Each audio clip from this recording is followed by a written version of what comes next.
Di video kali ini kita tidak akan membahas tentang profil pesantren. Yang akan kita bahas adalah tips seputar dunia pesantren. Kita sudah tahu kalau pesantren adalah salah satu lembaga yang bisa menyelamatkan kaum muslimin dari kebodohan. Tapi masalahnya, sebagian anak enggan dan tidak betah tinggal di pesantren. Oleh sebab itu, sekarang kita akan bahas 10 tips anak betah dan nyaman di pondok pesantren. Orang tua wajib tahu.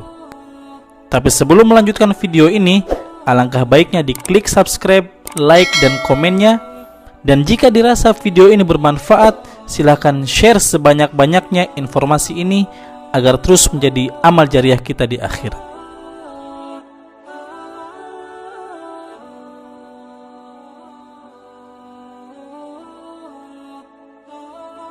Yang pertama, orang tua harus ikhlas dan rela hati melepas anak menuntut ilmu di pondok.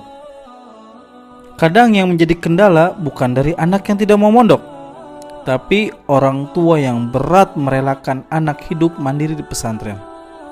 Tapi itu manusiawi, apalagi seorang ibu. Namun demi menyelamatkan masa depan anak, kita harus rela melepaskan anak kita untuk menimba ilmu di pesantren. Yang kedua, yakinkan anak bahwa pesantren adalah pilihan terbaik untuk masa depan dan kehidupannya. Tidak ada tempat yang lebih nyaman dan aman agar terhindar dari berbagai macam godaan di masa sekarang ini, selain memasukkan anak ke pesantren. Karena lingkunganlah yang akan membentuk karakter anak. Kalau lingkungannya Islami, insya Allah anak akan punya karakter-karakter Islami. Tetapi sebaliknya, kalau lingkungannya rusak, otomatis rusak pula akhlak anak. Maka tempat terbaik untuk menimba ilmu di zaman fitnah ini adalah di pesantren. Para ustadz akan memantau 24 jam aktivitas santri.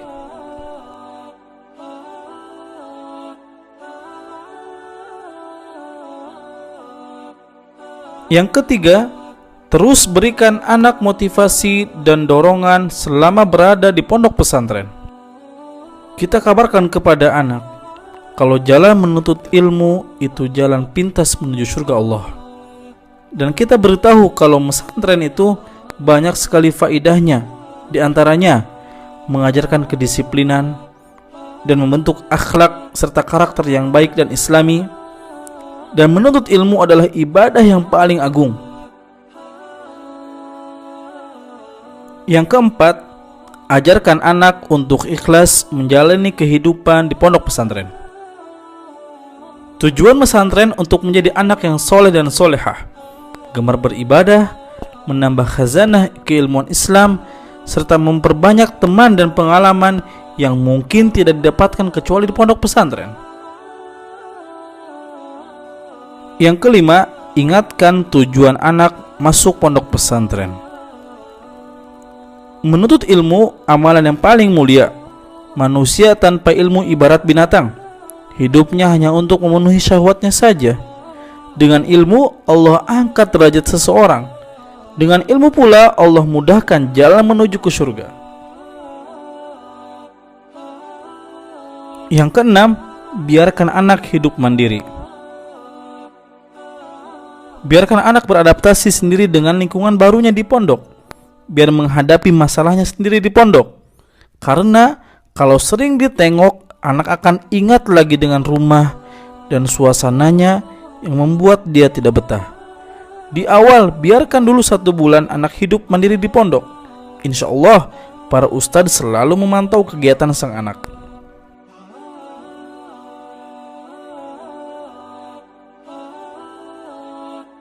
Yang ketujuh, doa yang terbaik. Senjata yang paling utama seorang muslim adalah doa. Maka terus jangan berhenti dan bosan untuk memperbanyak doa guna kebaikan anak. Doakan agar dia selalu diberi kesabaran, ketabahan, kesehatan, serta rasa betah di jalan yang mulia ini.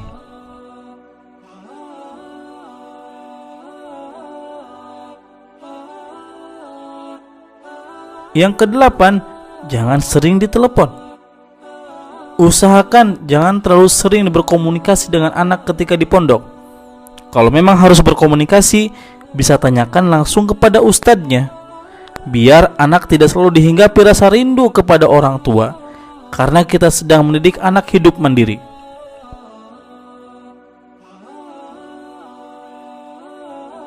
Yang kesembilan, berikan fasilitas yang memadai. Fasilitasi anak dengan bekal yang cukup.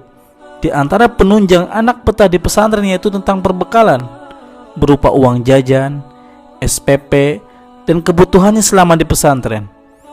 Jika anak diberikan fasilitas yang cukup, maka tidak ada alasan untuk tidak betah di pondok.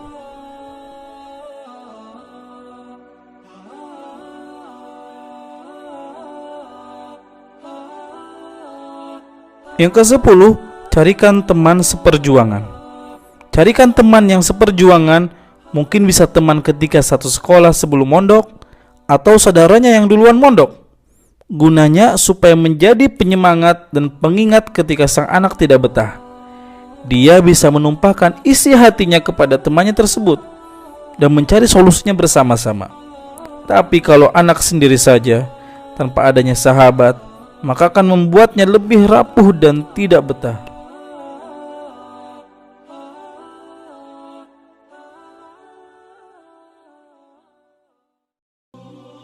Itulah 10 tips anak betah di pesantren. Semoga usaha kita sebagai orang tua memasukkan anak ke pondok pesantren diberi kemudahan oleh Allah Subhanahu wa Ta'ala, yang kelak dia akan menjadi penyelamat kita di akhirat. Terima kasih. Apabila ada informasi menarik lainnya sekitar dunia pesantren dan konten Islami, silahkan di komen di kolom komentar. Assalamualaikum warahmatullahi wabarakatuh.